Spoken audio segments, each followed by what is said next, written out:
Hi friends, চলে এসেছি আজকে নতুন একটা রেসিপি নিয়ে। আজকে বানাবো আমি কাঁচা আমের চাটনি। দেখুন, এই যে আমগুলোকে আমি এইভাবে লম্বা লম্বা করে কেটে নিয়েছি। তারপর ভালো করে জলে আমি দিয়ে ধুয়ে নিয়েছি ভালো করে। তারপর আমি প্রেসার কুকারে দিয়ে দিলাম আমটাকে সেদ্ধ করতে। এরপর আমি দিয়ে দিয়েছি কড়াইয়ে একটু তেল। আপনারা কে কে করেছেন এরকম চাটনি আমাকে অবশ্যই কমেন্টে জানাবেন। দিয়ে দিলাম একটু আমি পাঁচফোড়ন,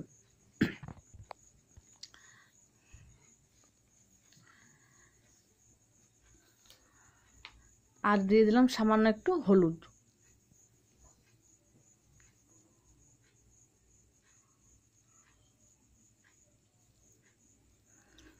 এরপর সেদ্ধ করা আমটা আমি দিয়ে দিলাম।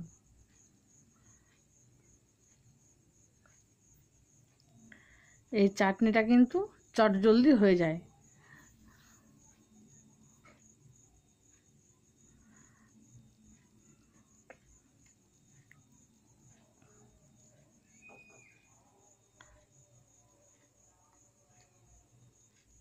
এরপর আমি আন্দাজ মতো একটু নুন দিয়ে দিলাম।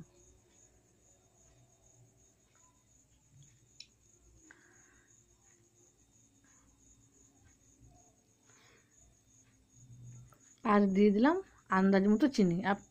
চিনিটা আপনারা আন্দাজ মতো দেবেন, যে যেরকম মিষ্টি খান, কেউ একটু হয়তো টক খান, তারা একটু কম দেবেন। আমি একটু মিষ্টি মিষ্টি চাটনিটা ভালোবাসি, সেই জন্য আমি একটু চিনিটা বেশি পরিমাণে দিয়েছি।